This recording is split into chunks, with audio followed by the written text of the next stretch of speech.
अस्सलाम वालेकुम। हमारी स्पेशल ट्रांसमिशन बजट ट्रांसमिशन जारी है। बजट 2025-26 जो कल पेश किया गया पार्लियामेंट में और आज उस पर एक प्रेस कॉन्फ्रेंस भी की वज़ीर ख़जाना मोहम्मद औरंगज़ेब साहब ने, और मुख्तलिफ़ किस्म की आरा जो हैं इस बजट के बारे में आ रही हैं, कुछ मुखालफत में, कुछ हक़ में। जो हुकूमती जमात के अहदेदारान हैं और मीडिया में उनका जो एक तबका है वो इसको कह रहा है बहुत अच्छा बजट है, इन मुश्किल हालात में जंग के बावजूद बहुत सारे टैक्स रिलीफ दिया गया है कम तनख्वाह वालों को। और लेकिन दूसरी तरफ जो मुखालिफिन हैं वो कहते हैं कि ये गरीब कुश बजट है, और इस पर ज़ाहिर है सच तो कहीं दरमियान में ही होगा। हम कोशिश करते हैं उस सच को तलाश करने की। मैं ज्वाइन किया है डॉक्टर खाकान नजीब साहब, माहिर मुआशियात हैं, आरिफ हबीब साहब बानी हैं, आरिफ हबीब ग्रुप के सनतकार हैं, और किरण नाज हमारी सीनियर सहाफ़ी और एंकर पर्सन हैं। डॉक्टर खाकान साहब, मैं आपसे शुरू कर लेता हूँ। मुझे ये बताइएगा कि जो दो राय आ रही हैं, एक बात कही जा रही है गरीब कुश है, दूसरी बात कहा जा रहा है कि बड़ा अच्छा बजट इस माहौल में जो हालात रहे पिछले 3-4 साल इकॉनमी के इंटरनेशनल इकॉनमी के, और फिर इस वक्त जो टेरिफ वॉर एक शुरू हुई थी, उसके बाद पाक भारत जंग हुई है, पाकिस्तान का बहुत खर्चा हुआ है।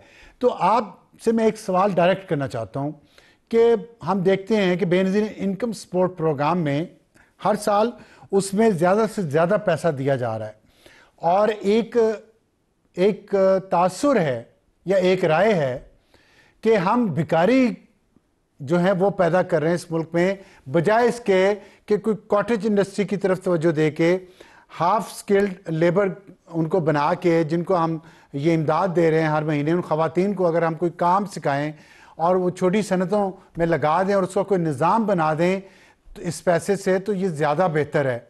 आप क्या कहते हैं? देखिए, एक तो बात यह है कि ये पाकिस्तान का फ्लैगशिप प्रोग्राम है, इस पे कोई करप्शन के इल्जामात नहीं है, छोटी मोटी चीजें चलती रहती हैं।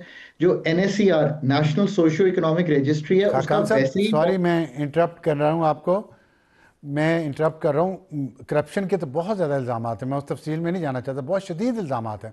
इसमें जितनी करप्शन हो रही है शायद ही किसी और प्रोग्राम में हो रही हो, और फ्लैगशिप हो गया इसलिए कि वर्ल्ड बैंक ने कह दिया कि करें। अमेरिका में तो ऐसा प्रोग्राम नहीं है, हमारे यहाँ इतने लोग बेरोज़गार हैं, इंडस्ट्री हम लगा नहीं रहे, क्या ये बेहतर नहीं? इतनी अमाउंट हर साल बढ़ा रहे हैं हम, और वहाँ करप्शन भी हो रही है, तो बेहतर यूज़ करें। एक तो यह कि NSER का जो डेटा है, जिसको नेशनल सोशियो इकोनॉमिक रजिस्ट्री कहते हैं, ये एक बड़ा यूजफुल डेटा है। आप 10 मिलियन हाउस होल्ड्स के पास जाते हैं, इसका मतलब ये नहीं है कि ये कोई इनकम ऐसी देता है कि आप जिंदगी गुजार सकें। It is an income support programme. इस पे दो आरा जरूर होती हैं कि आप क्या उनको इनकम ही दें। आप ये भी कर सकते हैं कि उनको भैंस खरीदने के पैसे दें, साइकिल के पैसे दें, रेडी लगाने के दें, दुकान के दें। You can run those programmes. Graduation programmes जरूर होने चाहिए, इसमें कोई दो आरा नहीं है।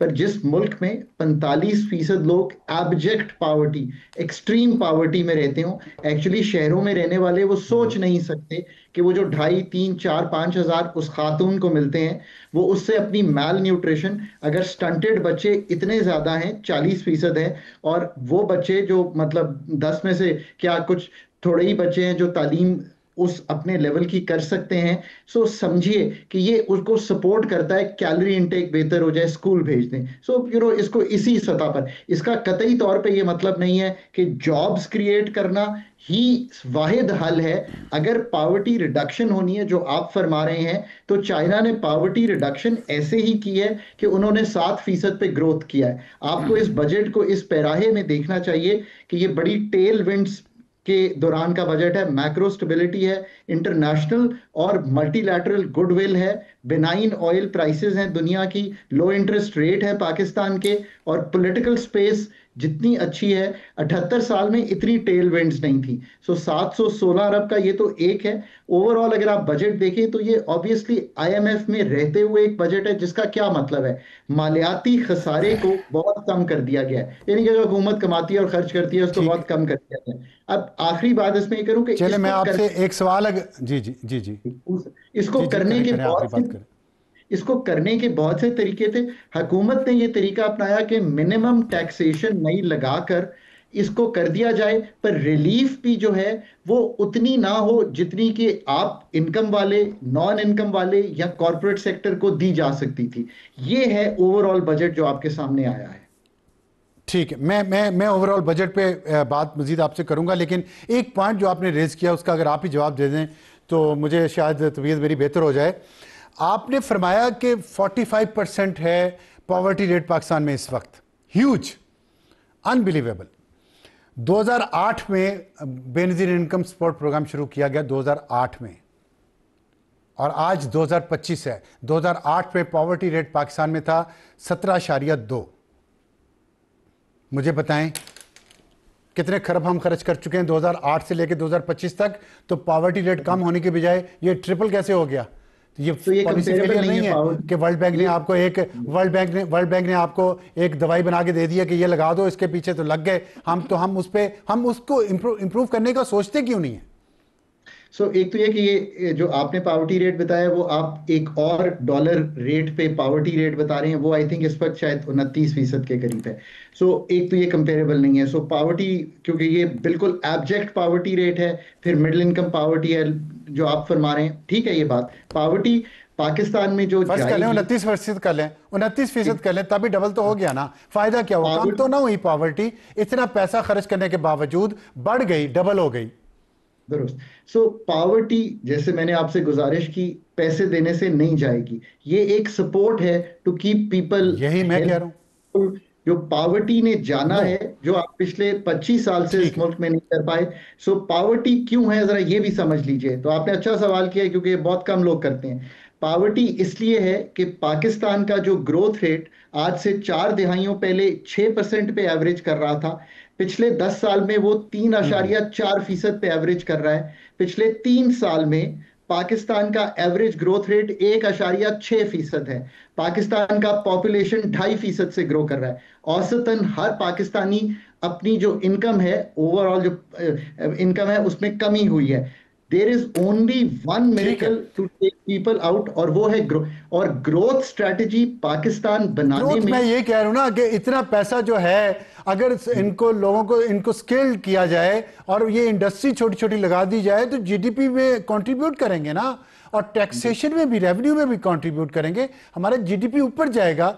मतलब हम कर क्या रहे हैं? 17 साल हो गए हैं और अभी पॉवर्टी डबल हो गई है।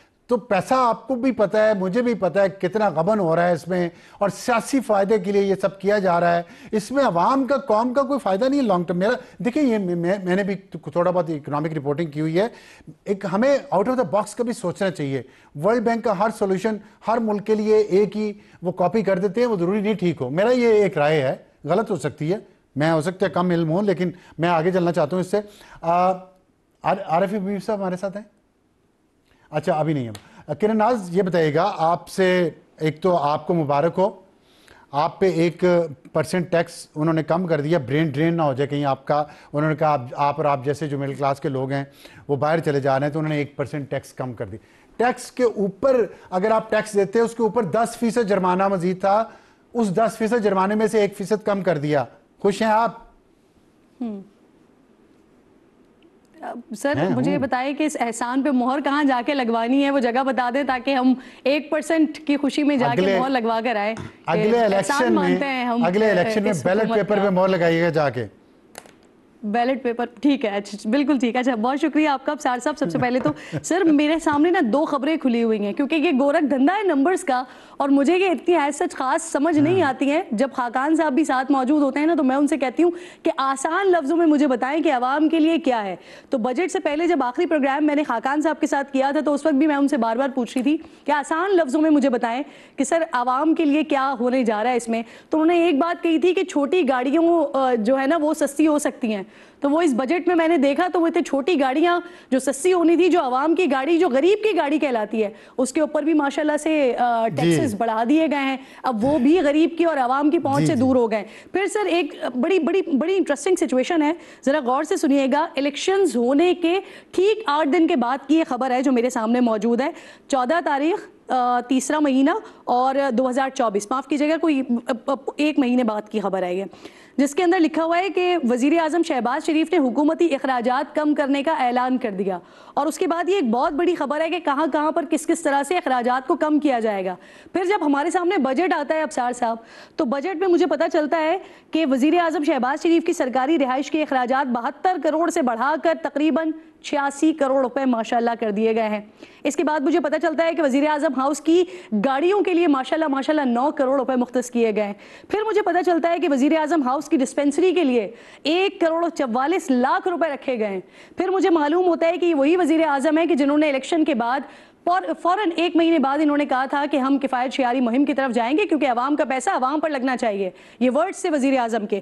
फिर वजीर आजम के बागीचे को मैं देखती हूँ जिसको ज़रूरत है कि उस पर पानी वानी हो, फूल ज़रा लगे, तो वहाँ पर भी माशाल्लाह 4 करोड़ 48 लाख रुपए रखे गए। वजीर आजम के दौरों के लिए 60 लाख रुपए हैं। वफाकी और वज़राए मुमलिकत के लिए बजट 27 करोड़ से बढ़ाकर 50 करोड़ 54 लाख रुपए रख दिया गया है। वजीर आजम के जो मुशीरान हैं उनके लिए 3 करोड़ 61 लाख रुपए से बढ़ाकर 6 करोड़ 31 लाख रुपए मुख्तस किया गया है। काबीना डिवीजन के लिए 68 करोड़ 87 लाख रुपीस का बजट है और मावरीन खुसूसी के लिए बजट जो है वो 3 करोड़ 70 लाख रुपए से बढ़ाकर 11 करोड़ 3 लाख रुपए किया जा चुका है। फिर मैं सोच रही थी कि जाहिर सी बात है, जब अफसार साहब हमारे पास इतना कुछ है, जो किफ़ायत शियारी चल रही है, वजीर आजम साहब किफ़ायत शियारी की बात कर रहे हैं, तो जब वजीर आजम हाउस पर वज़रा पर लगाने के लिए इतना कुछ है तो अवाम के लिए भी डेफिनेटली कुछ होगा और मुझे मिलेगा इस बजट में। फिर मुझे पता चलता है कि कार्बन के नाम पर जो है ना एक और चूना जो है वो पेट्रोल के ऊपर लगाया जा रहा है सर, कार्बन का। और फिर उसके बाद जो टैक्स जो हमारे पास लेवी का, कराची बैठी है इसलिए आपको चूना कथा याद आ रहा है। लेवी जो समझ नहीं आता है, जो लेवी मुझे समझ नहीं आता है वो पता चल रहा है वो लेवी जो पतंगे जोड़ने के लिए लगाई जाती थी 125 तक जाएगा। और उसके बाद सर ये प्राइस अगर इंटरनेशनली राइज करती है, बढ़ती है, तो उसका इम्पैक्ट भी आवाम के ऊपर आएगा। और आप भी जानते हैं कि जब पेट्रोल की प्राइस बढ़ती है तो दूध, चीनी, पत्ती, जो आम चीजें हैं इंसान की, आवाम की, वो सब महंगी होंगी। तो आवाम के लिए तो ये आवाम दोस्त बजट अगर कह रहे हैं तो मुझे तो कहीं से ये आवाम दोस्त बजट नहीं मिल रहा। सिर्फ अफसार साहब, सिर्फ अफसार साहब, मुझे वैसे आप जानते हैं मैं चाय नहीं पीती, मैं कॉफी पीती हूँ, मुझे चीनी की जरूरत ही नहीं है, लेकिन हमारी आवाम चाय शौक से पीती है। आप मिडिल क्लास है ना, आप अपर मिडिल क्लास है ना, आपको तो परवाही कोई नहीं है, आपके तो उन्होंने 1% आपको राहत दे दिया। मुझे ये बताइएगा, अपर मिडिल क्लास से आपका ताल्लुक है तो ये जो आपने अखराजात गिनवाए, सदर के ज़ाती अखराजात में भी इजाफा किया गया है, सेनेट चेयरमैन की तनख्वाह बढ़ा दी गई है, स्पीकर कौमी असम्बली की भी बढ़ा दी गई है, लेकिन देखते हैं हम कि आम जो गरीब है उसकी कम अज़ कम तनख्वाह 37,000 थी, वो वही रही है। और आपने जो गरीब की गाड़ी की बात की है उस पर टैक्स लगा दिया है। तो क्या हुकूमत ने तहैया कर लिया कि गरीब को ख़त्म कर देना है इस मुल्क में से और अमीर को मज़ीद अमीर करना है और मिडिल क्लास बीच में जो है वो बिल्कुल कुचल दी जाए? आपको लगता है कि ये कुछ ऐसा ही हो रहा है?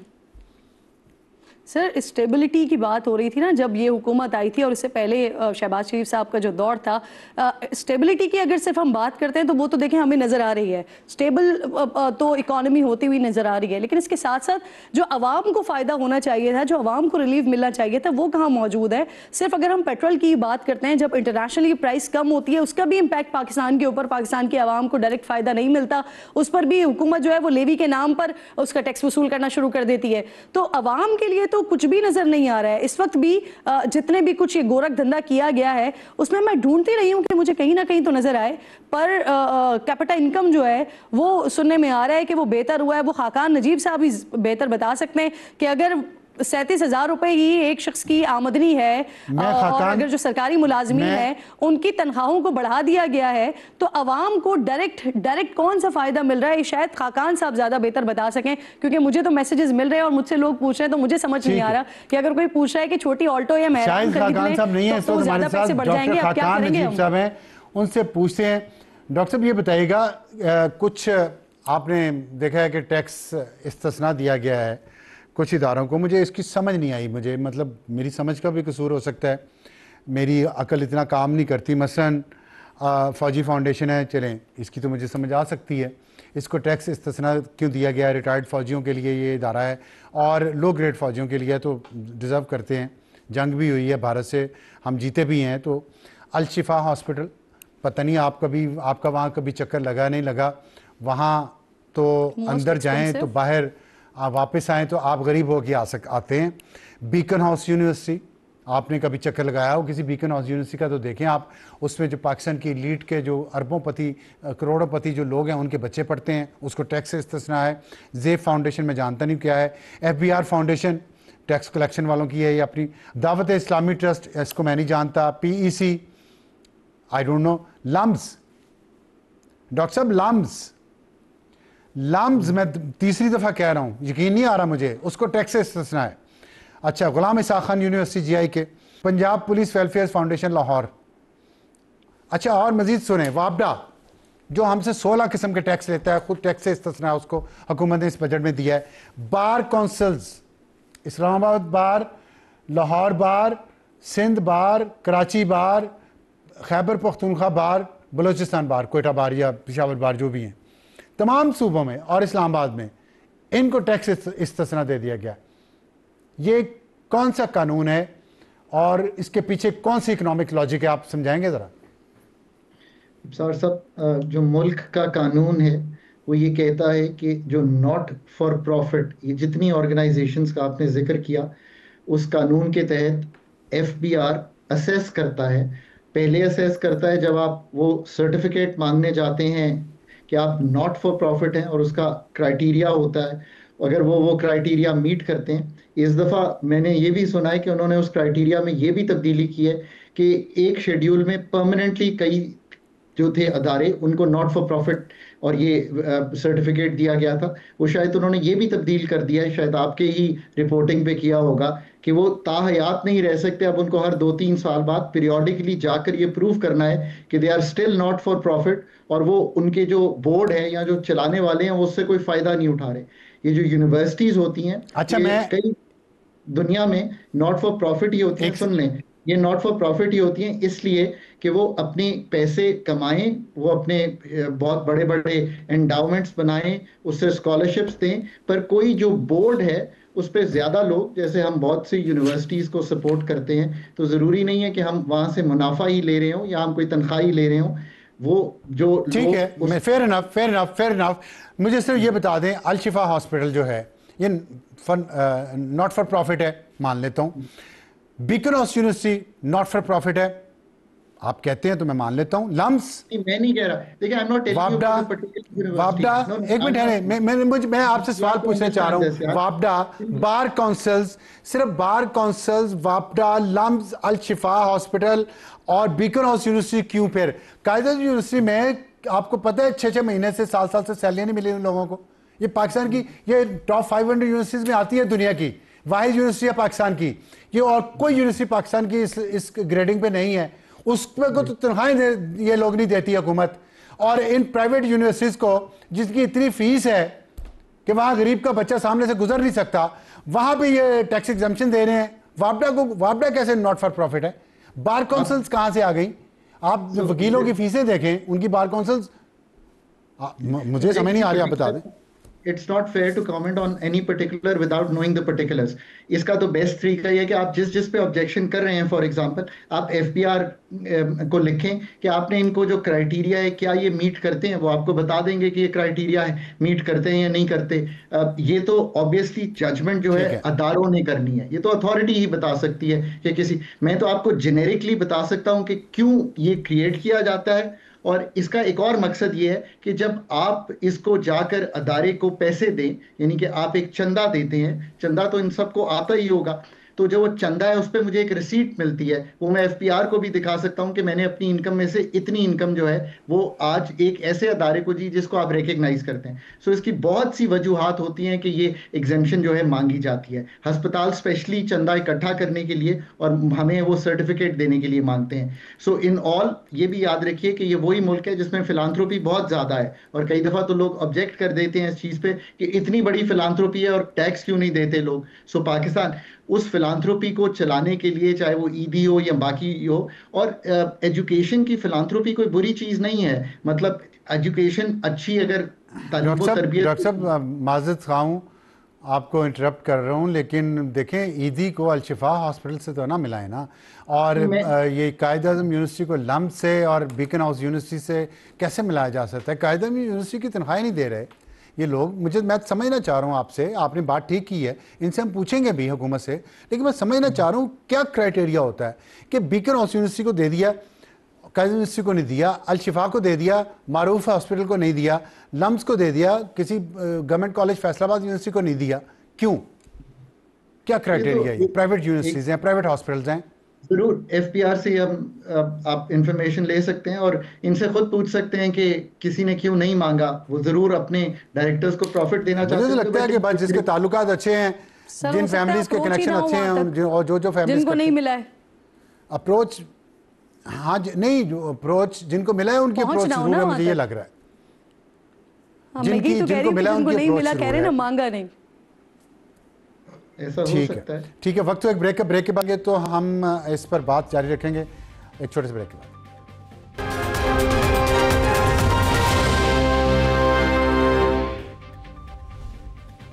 प्रोग्राम में दोबारा खुश आमदीद। और अमेरिका से खबर आई है कि वहाँ जनरल माइकल कोरेला ने कहा है कि भारत के लिए पाकिस्तान से ताल्लुकात ख़राब नहीं कर सकते और पाकिस्तान का ताउन दहशतगर्दी के ख़िलाफ़ जंग में बहुत बेहतर रहा है। और ये उस वक्त आई है ये बात जब जनरल आसिम मुनीर अमेरिका के दौरे पर जा रहे हैं। जून 14 को वहाँ की आर्मी परेड होगी और उसमें वो शिरकत करेंगे।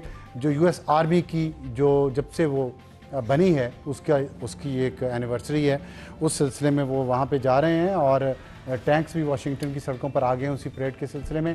और इसके साथ साथ लेकिन आप देख रहे हैं कि लॉस एंजलिस में, कैलिफोर्निया में, शिकागो में और न्यूयॉर्क में मुजाहरे हो रहे हैं। इमिग्रेशन के जो प्रोटेस्ट हैं, जो उन लोगों के ख़िलाफ़ जो कार्रवाई हुई है इमिग्रेंट्स के ख़िलाफ़, उस इमिग्रेंट्स जो हैं बहुत सारे उनके जो सपोर्टर्स हैं उन्होंने सख्त मुजाहरे किए। कर्फ्यू नाफिज हुआ है लॉस एंजलिस में। तो अमेरिका के ये हालात हैं, लेकिन वतन अजीज़ के हालात क्या हैं इस पर हम बात करें, क्योंकि बजट आ चुका है और गरीब आदमी की ज़िंदगी में कोई बहुत ज़्यादा बेहतरी नहीं आई। उम्मीद थी कि आएगी लेकिन नहीं आई। मिडिल क्लास बिल्कुल तकरीबन ख़त्म होने जा रही है।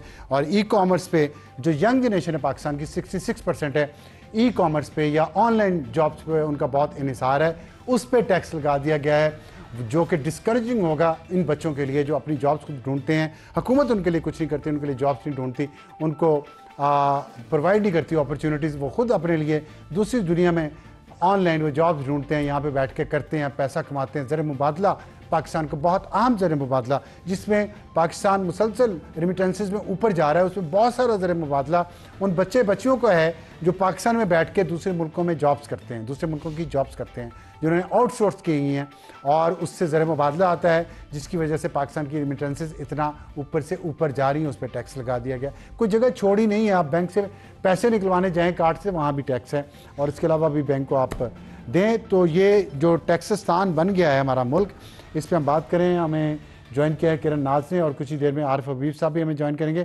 किरण नाज, ब्रेक पर जाने से पहले हम बात कर रहे थे कि इन यूनिवर्सिटीज़ को, प्राइवेट हॉस्पिटल्स को, प्राइवेट यूनिवर्सिटीज़ को जहाँ लाखों फीस हैं और करोड़ों का बिल ये बनाते हैं, लोग जायदाद बेचने पे आ जाते हैं इन प्राइवेट हॉस्पिटल्स में। अगर वो इलाज करवाएं या अपने बच्चों को इन प्राइवेट यूनिवर्सिटीज़ में पढ़ाएं तो अपनी जायदादें बेच के लोगों ने ये काम किए हैं और उनको टैक्स इस्तना दिया है इस बजट में। वजह मेरी समझ में नहीं आ रही। बार काउंसिल्स को भी दिया है। लेकिन अभी मैंने एक ट्वीट देखा है पाकिस्तान के वज़ीर दिफा ख्वाजा आसिफ साहब का, और उन्होंने जो बात की है वो बड़ी अहम है। और उन्होंने senate chairman, deputy chairman senate और स्पीकर कौमी असम्बली और डिप्टी स्पीकर कौमी असम्बली जो हैं, उनकी जो तनख्वाहों और मराहत में जो इजाफा हुआ है उसको उन्होंने कहा है कि ये माली फहाशी है। और 600% मैंने तो सुना है। अच्छा, speaker, deputy speaker, chairman senate, deputy chairman senate की तनख्वाह में और माली मुराद में बेतहाशा इजाफा माली फहाशी के ज़िम्मे में आता है। आम आदमी की ज़िंदगी को जहन में रखें, हमारी तमाम इज्जत आबरू उसकी मरहूने मिन्नत है। तो आम आदमी की बात उन्होंने की है, लेकिन आम आदमी की कौन सुनता है, उसका कौन ख्याल करता है? किरण नाज, क्या आपके ख्याल में जो ख्वाजा आसिफ साहब ने बात की है, ये चेयरमैन सेनेट और डिप्टी चेयरमैन सेनेट और स्पीकर कौमी असम्बली, डिप्टी स्पीकर कौमी असम्बली, काबीना, रूलिंग एलीट के कानों तक पहुंचेगी जो हम बातें कर रहे हैं? पहुंचेगी? अबसार साहब, आपका तजर्बा जो है ना वो मुझसे बहुत ज़्यादा है और मैं सीखती हूँ आपसे। तो आप मुझे बताइए कि इस तरह की चीज़ें इससे पहले भी होती रही हैं, हमने अपनी आंखों से देखी भी हैं और अपने ही लोग तनकीद भी कर रहे होते हैं, लेकिन क्या कभी ऐसा हुआ कि कानों तक तो ज़रूर जाती होगी, लेकिन क्या कभी इस तरह के फैसले हमने रिवर्स होते हुए देखे हैं? तो ये तो हो चुके हैं, लेकिन ये बात बिल्कुल दुरुस्त है कि जहां पर आवाम के लिए कुछ भी नहीं है, यानी वही आवाम, जैसे इस दफ़ा भी एक मीठी गोली भी दी गई है और ये एक थपकी भी दी गई है कि इंशाअल्लाह जल्दी बेहतरी आ जाएगी, लेकिन उनके लिए फ़िलहाल मौजूदा हालात में कोई बेहतरी नज़र नहीं आ रही। वहाँ पर जब कैबिनेट के मेंबरान हों या फिर चेयरमैन सेनेट हों या कौमी असम्बली के स्पीकर हों या डिप्टी स्पीकर हों, उनकी तनख्वाहों में और उनकी मराहत में 550-600% इजाफा होता है, तो अवाम डेफिनेटली ये सोचने पर मजबूर हो जाती है कि तमाम का तमाम जो इशार है वो आप हमसे करने को तो कह रहे हैं, लेकिन आप खुद हमारे लिए क्या करें। एक और बड़ी इंपॉर्टेंट चीज़ अफसार साहब मैं यहाँ पर इसका तस्करा करना चाहती हूँ। FBR के हवाले से आपको याद होगा अभी कुछ अर्सा पहले जो इनके चेयरमैन हैं राशिद लंगड़ियाल साहब, 1010 के करीब और उससे ज़्यादा की गाड़ियों की फरमाइश उनकी तरफ से की गई थी और रखा ये गया था मामला कि जी टैक्स कलेक्शन के लिए अफसरान को गाड़ियों की ज़रूरत है, और फिर उसके बाद उस पर अप्रूवल भी ले ली गई थी। और जब इस पर थोड़ा सा एहतजाज भी हुआ था और कुछ सवालात भी हुए थे, तो राशिद लंगड़ियाल साहब ने बड़ा करोफर के साथ ये बात की थी कि अगर नहीं ली गई गाड़ियाँ तो फिर काम नहीं होगा।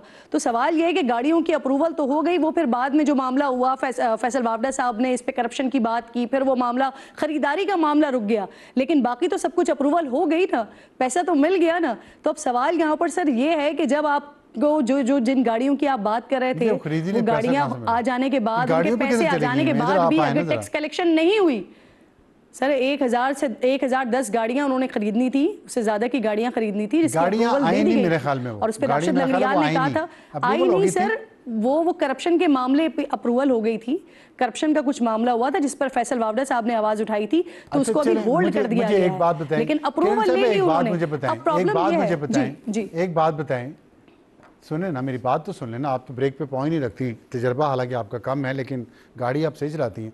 वो ये बताएं कि ये जो आप बात करी, राशिद लंगड़ियाल साहब एक ब्यूरोक्रेट हैं, ठीक है, हमारी पार्लियामेंट क्या करती है, हमारा हाइब्रिड निज़ाम जो है वो क्या करता है, क्या उसे ये सब कुछ नज़र नहीं आता? ये जो मुआशरे में फ़र्क पड़ गया है, गरीब गरीब से गरीब तर हो गया है, अमीर अमीर से अमीर तर होता जा रहा है, मिडिल क्लास बीच में रही नहीं है, ये हाइब्रिड निज़ाम को नज़र नहीं आता, उसके चलाने वालों को नज़र नहीं आता, रूलिंग एलीट को नज़र नहीं आता। नहीं सर, ये सारी चीजें नजर आती है, लेकिन उस वक्त नजर आती है जब ये खुद ऑपोजिशन में होते हैं, जब ये ऑपोजिशन में होते हैं तब सारी चीजें नजर आती हैं। उस वक्त आप देखा करें, उस वक्त इनकी स्किल्स किस तरह से, गरीब आवाम का दर्द भी उसी वक्त जागता है जब ये ऑपोजिशन में मौजूद होते हैं, लेकिन जैसे ही हुकूमत में आते हैं तो वही सब कुछ हो रहा होता है जो पिछली हुकूमत में कर रहा होता है। देखें नून लीग सर, इसीलिए ना, इसीलिए तो सब कुछ दिख नहीं रहा अभी, डायरेक्ट बैठे हुए, पीपल्स पार्टी सिंध में है, PTI KP में है, बलूचिस्तान में पीपल्स पार्टी और मिक्स्ड है, मिक्स 4 है वहाँ पे। और ये आप देखें बार काउंसिल्स को जो इस्तिस्ना दिया टैक्स से, वो तमाम सियासी जमातों की सपोर्ट से वो बार काउंसिल्स बनी हुई हैं तमाम सूबों में, PTI से भी, पीपल्स पार्टी से भी, वो सब ने कबूल कर लिया है, नून लीग ने भी, उस पर किसी को कोई इतराज़ नहीं, कोई नहीं बोल रहा। वैसे कह रहे हैं जी बजट गरीब खुश है। बिल्कुल ऐसा ही है सर, और मैंने आपको कहा ना कि ये सारी चीज़ें जो भी बजट में फिर मसाइल आते हैं वो सबको सब ऑपोजिशन में नज़र आता है, लेकिन शोमी किस्मत कि इस वक्त आपने खुद ही बता दिया कि ऑपोजिशन में तो कोई है ही नहीं, इसीलिए जो आवाम की तकलीफ़ें हैं या जो आवाम को रिलीव ना होने के बराबर या आटे में नमक के बराबर नज़र आ रहा है, वो इसी वजह से सिर्फ आवाम को ही नज़र आ रहा है। मैं एक अहम नुकता उठाना चाह रही थी, एक तो वो जो मैंने लंगड़ियाल साहब वाली बात की कि अभी आगे मजीद टैक्स का हदफ बढ़ा दिया गया और साथ साथ बजट स्पीच में ये भी बता दिया गया है कि 500 अरब की तक की अगर टैक्स कलेक्शन नहीं होती है तो मजीद टैक्स लगाया जाएगा, यानी कि हम ये तवक्को कर सकते हैं कि बीच में कोई मिनी बजट भी आ सकता है। फिर एक और मामला सर, शायद पाकिस्तान के बारे में और हमारी पॉलिसीज़ के बारे में ना, ये मुख्तलिफ आप सर्वेस पढ़ें या मुख्तलिफ लोगों की राय लें तो यही कहा जाता है कि जो भी फैसले किए जाते हैं ना, वो लॉन्ग टर्म के फैसले नहीं किए जाते। अभी 8 से 1 साल पहले तक सोलर सोलर सोलर हर जगह सोलर की आवाज़ें आ रही थी, बाकायदा मुख्तलिफ सूबों में सोलर फ्री भी बांटे गए, आवाम को इस बात पर बाकायदा कायल करने की कोशिश की गई कि सोलर लगवाया जाए और जो नेशनल ग्रिड में बिजली मौजूद है उसे बचाया जाए। हालांकि उस पर भी बार बार हम सवाल कर रहे थे कि ऑलरेडी बिजली ज़ाया होती है और उस ज़ाया होने का पैसा आवाम भर रही होती है, फिर भी आप सोलर की बात करें। अब जब लोगों ने अपने घरों पर सोलर सजा ली है और मजीद लोग सोलर की तरफ जा रहे हैं तो वहां पर भी 18% जो है वो टैक्स आयद कर दिया। तो ये भी लगता था कि लॉन्ग टर्म में कोई प्लानिंग नहीं हुई थी कि सिर्फ सोलर की बात होती रही, और अब जब सोलर की ज़रूरत अब अब जब लोग जा रहे हैं उस तरफ तो उसके ऊपर भरपूर टैक्स लगा दिया है। फिर बिजली की कीमतें जो है वो उसमें भी लग रहा है कि शायद मजीद उसमें इजाफा होगा, क्योंकि अगेन वही वाली बात आ जाती है कि जब पेट्रोल बढ़ेगा तो ऑटोमेटिकली बिजली की कीमत भी बढ़ेगी, और बिजली की कीमत की वजह से आवाम ऑलरेडी परेशान है, बिलबिलाए हुए हैं। तो वो जो हम रिलीफ की बात कर रहे थे ना, और वजीर आजम साहब ने पिछले कुछ मीटिंग्स में मुलाकात हुई तो वहाँ पर वजीर आजम साहब ने बाकायदा तौर पर वजारत ख़जाना को इस बात की यकीन दहानी उनसे ली थी कि आप आवाम को रिलीफ देंगे, कुछ ऐसा बजट बनाया जाएगा जो आवाम दोस्त होगा। लेकिन इसके अंदर ढूंढना पड़ रहा है, और ढूंढते हुए भी वो शिकें नजर नहीं आ रही हैं कि जहां पर हमें आवाम की दोस्ती नजर आए। लेकिन आपकी अगली मीटिंग जब प्राइम मिनिस्टर साहब से होगी तो उनसे पूछिएगा, उन्हें याद करवाइएगा कि आपने कहा था कि गरीब के लिए बजट में बहुत कुछ होगा, तो हम ढूंढते रहे, उन्हें बताइएगा जरूर, ताकि सर मैं तो किफायत शियारी भी याद दिलाऊंगी ना कि आपने हुकूमत में आते ही किफायत शियारी की बात की थी। जी जी जी बिल्कुल। अच्छा मुझे ये बताइएगा, आप कराची में मौजूद हैं, कराची में लोगों का क्या रिएक्शन है इस बजट के बारे में, क्योंकि पाकिस्तान का सबसे बड़ा शहर है, सबसे बड़ा कमर्शियल हब भी है, बिजनेस बैंकिंग बिजनेस तमाम बिजनेस हेडक्वार्टर्स वहाँ पे हैं, वहाँ पे लोगों की क्या राय है इस बजट के बारे में? अच्छा अब सार साहब बेसिकली इशू यही है कि बजट जो है ना वो जब आ जाता है, डॉक्यूमेंट आ जाता है, उसके बाद जब वो आहिस्ता आहिस्ता ग्रेजुअली इम्प्लीमेंट होना शुरू होता है तब लोगों को मालूम होता है कि उनके साथ क्या हो गया। अब अगर हम आज ही की खबर देख लें, अगर हम स्टॉक मार्केट की खबर देख लें तो आज स्टॉक मार्केट ने जो आगाज़ किया वो तारीखी आगाज़ किया। आज स्टॉक मार्केट का आगाज़ बड़ा तेज़ी के साथ हुआ, जिससे ये तासुर मिल रहा था, ये फील हो रहा था कि शायद इतना बेहतरीन और आवाम दोस्त बजट आया है कि जिसकी वजह से स्टॉक मार्केट ने ज़बरदस्त कारोबार का आगाज़ किया है। लेकिन एग्जैक्टली लेकिन बात यही है कि स्टॉक मार्केट का जो इम्पैक्ट है वो डायरेक्ट आवाम के ऊपर नहीं आता, ये कारोबारी अफराद के लिए है और ये अवाम के लिए नहीं है। लेकिन अवाम के ऊपर अब जब इम्पैक्ट आना शुरू होगा, जब पेट्रोल की कीमतें बढ़ेंगी, जब बिजली का बिल नया आएगा, जब उनको अपनी अशियाए खुरोनोश जब उनको महंगी मिलेगी, तो फिर उसके बाद उनको महसूस होगा कि जो बजट आया था उसमें क्या उनके साथ हो चुका है। और फिर उसके बाद मजीद ये कि मिनी बजट की भी आगे बातें हो रही हैं कि अगर टैक्स कलेक्ट नहीं होता है तो फिर एक और मिनी बजट आएगा। तो कितना कुछ अवाम से लिया जाएगा और अवाम के ऊपर लगाने वाला वक्त वो कब आएगा, हम काफ़ी अरसे से इंतज़ार कर रहे हैं। और इसी तरह से बैठ कर हम हर साल यही बात करते हैं कि कुछ तो अवाम के लिए बजट के अंदर मौजूद हो, लेकिन अनफॉर्चुनेटली हमें वो नंबर्स, वो आदाद शुमार नज़र नहीं आते जो मुझे समझ आ सके, जो आम आदमी को समझ आ सके कि हमारे रिलीफ के लिए क्या है। तो रिलीफ तो यहाँ पर नज़र नहीं आ रहा, लेकिन जो कुछ नज़र आ रहा है वो अभी डिटेल में हमने बताया कि वो ज़रा के लिए क्या है, हुकूमत के लिए क्या है, कौमी असम्बली के लिए क्या है। और अब इसके बाद जब सूबों के बजट्स आएंगे तो फिर उसमें भी यही सारी चीज़ें इसी तरह से रिफ्लेक्ट होती हुई नजर आएंगी। कराची का मैंने पूछा था कि कराची के लोगों का क्या स्टॉक मार्केट ने तो तेजी की, सर वो नहीं, आम आदमी की बात कर रहा हूं, कराची के आम आदमी का ही मैं आपको बता रही हूँ ना कि आम आदमी के लिए तो अभी फिलहाल तो बजट आया है। अब जब इसका इम्पैक्ट आएगा, क्योंकि एक आम तासुर तो ये है कि गरीब आवाम के लिए इस बजट के अंदर कुछ भी मौजूद नहीं है। लोगों का इंटरेस्ट होता है जब बजट आता है कि उन्होंने छोटी गाड़ी खरीद सकेंगे, क्योंकि यही खाकान नजीब साहब, मैंने आपको पहले भी बताया था कि लास्ट प्रोग्राम में बजट से पहले कि जब उनके साथ प्रोग्राम किया तो उन्होंने ये खुशखबरी सुनाई थी मेरे प्रोग्राम में कि इम्पोर्ट की हुई गाड़ियाँ जो हैं वो सस्ती हो सकती हैं और छोटी गाड़ियों पर कीमतें कम हो सकती हैं। तो आवाम के लिए जो middle class, lower middle class, upper middle class जो छोटी गाड़ियाँ रखना चाहते हैं उनके लिए बेहतरी हो सकती है। लेकिन अब यहाँ पर तो गाड़ियों के ऊपर ही पैसे बढ़ गए हैं। लेकिन एक मैं पढ़ रही थी यहाँ पर जो घर खरीदने के हवाले से, उस पर शायद कुछ टैक्स में कमी हुई है, लेकिन इस वक्त जो हालात हैं आवाम के, उसे लगता तो नहीं है कि सिचुएशन कुछ इस तरह की है कि गरीब आवाम अपने घर खरीद सकें। क्योंकि आपको मालूम होगा कि अभी आज से 2 रोज़ पहले कुर्बानी की ईद गुजरी है और कराची में सबसे बड़ी यहाँ पर मवेशी मंडी लगती है।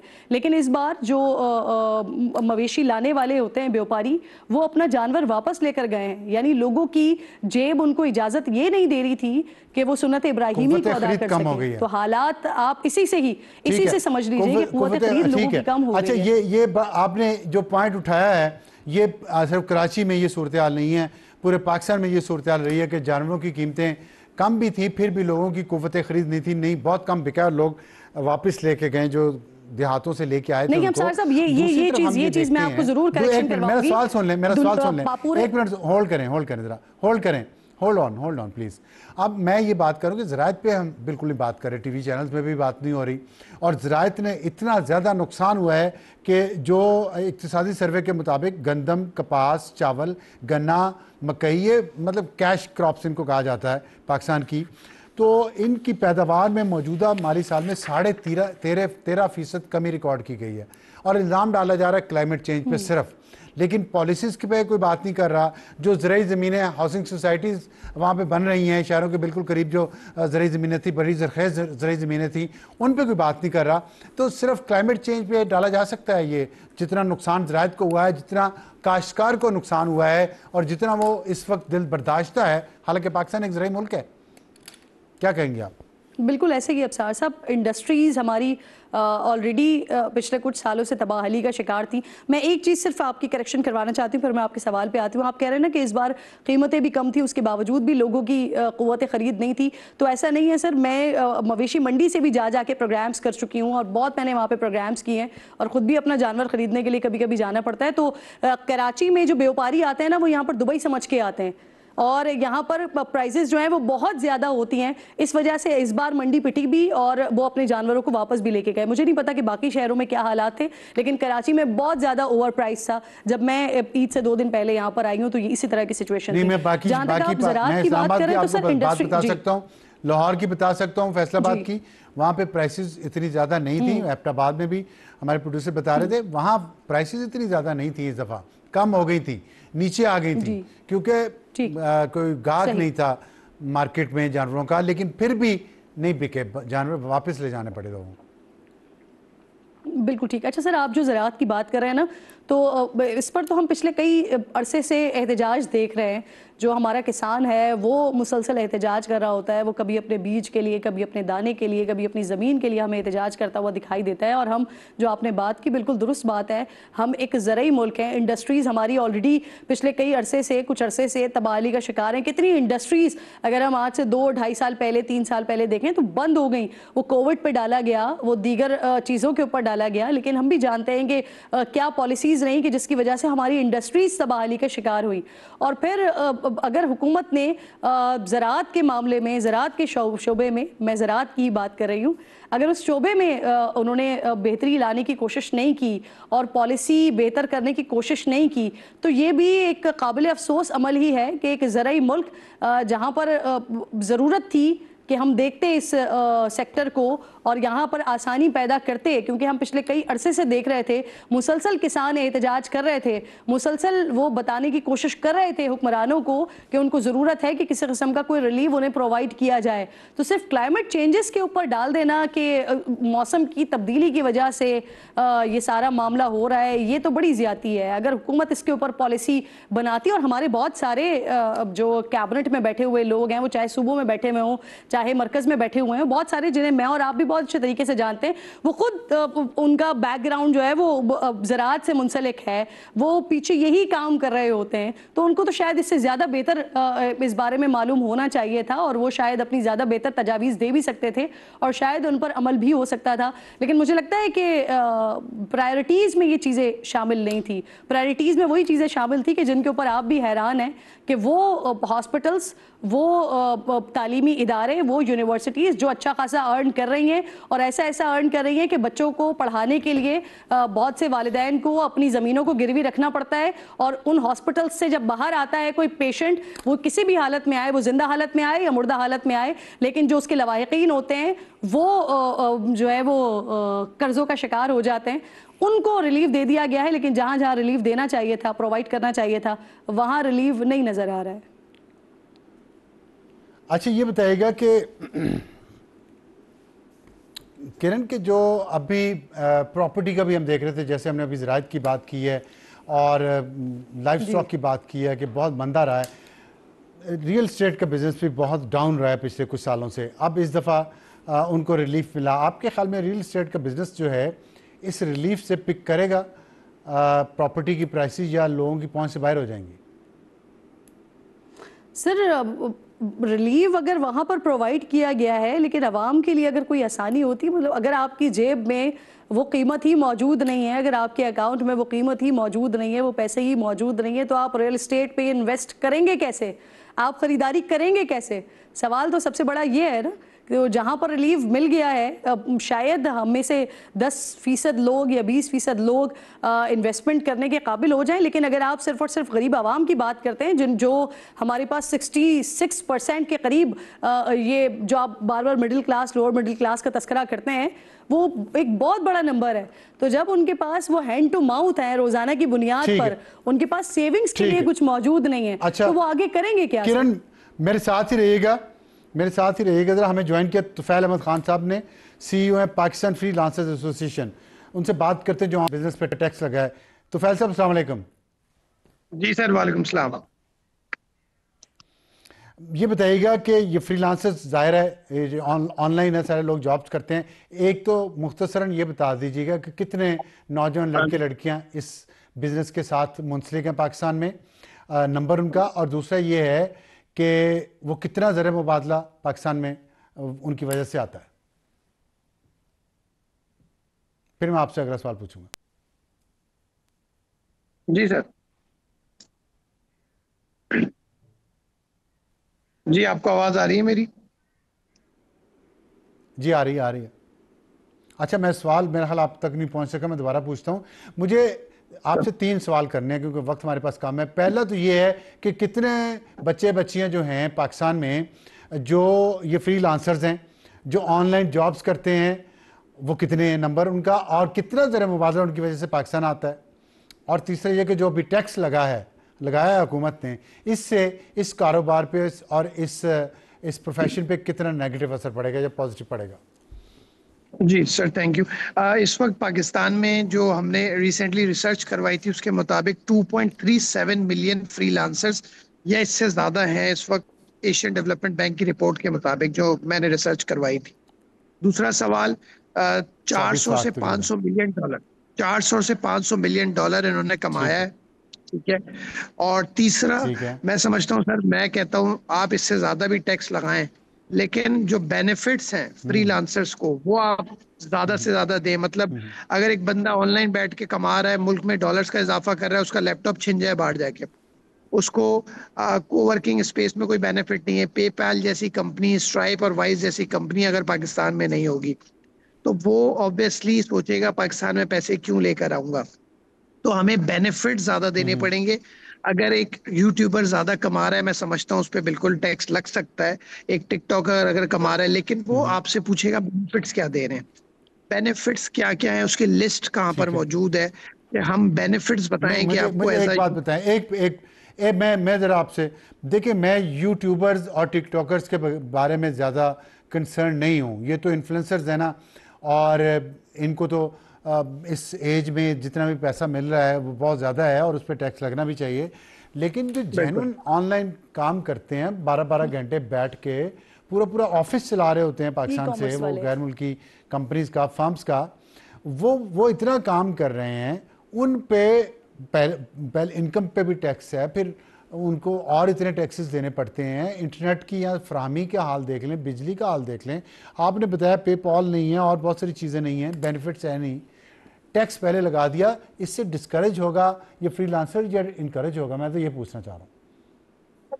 बिल्कुल ठीक, बिल्कुल सही बात है। देखें, डिस्करेज, अभी जो हम काम कर रहे थे, हम तो चाह रहे थे जो 0.25% टैक्स था, या जो अपीस ऐप के साथ रजिस्ट्रेशन कराने के बाद आपका टैक्स आधा हो जाता था, हम उस तरफ लोगों को लेकर आए। एटलीस्ट अगर ये भी बढ़ा दिया जाएगा तो सेल्फ एम्प्लॉयमेंट या फ्रीलांसिंग की तरफ एक स्टूडेंट जो कि तालीम हासिल कर रहा है वो तो जाएगा ही नहीं। वो कहेगा यार इसमें तो टैक्स इतना लग गया है जहाँ पे टैक्स था ही नहीं। उसमें एक बंदा पैसे लेकर आ रहा है। तो तुफैल अहमद खान साहब से, फ्रीलांसर्स एसोसिएशन CEO थे उनके, और बता रहे हैं कि 24 लाख तकरीबन नौजवान जो हैं वो फ्रीलांसर्स हैं और ऑनलाइन वो काम करते हैं पाकिस्तान में बैठ के दूसरे मुल्कों में। उनमें यूट्यूबर्स भी हैं, टिकटॉकर्स भी हैं, इंस्टा इन्फ्लुएंसर्स भी हैं, और भी दूसरी सोशल मीडिया ऐप्स भी इस्तेमाल करते हैं। लेकिन ये इनकी तादाद उतनी नहीं है पैसा कमाने वालों की जितनी तादाद उन ऑनलाइन प्रोफेशनल्स की है जो अपने अपने काम में माहिर हैं, जो फाइनेंस के माहिर हैं, अकाउंटिंग के माहिर हैं, जो HR के माहिर हैं और यहाँ बैठ के एडमिन की जॉब दूसरे मुल्कों की बड़ी कंपनियों के लिए करते हैं, उन पे एक बोझ लाद दिया गया है जो कि जिनकी तादाद 24 लाख है। तो देखते हैं कि क्या असर पड़ता है उस पर। इस वक्त हमारी स्पेशल ट्रांसमिशन का वक्त ख़त्म होता है। इजाज़त चाहते हैं। खुदा हाफिज़।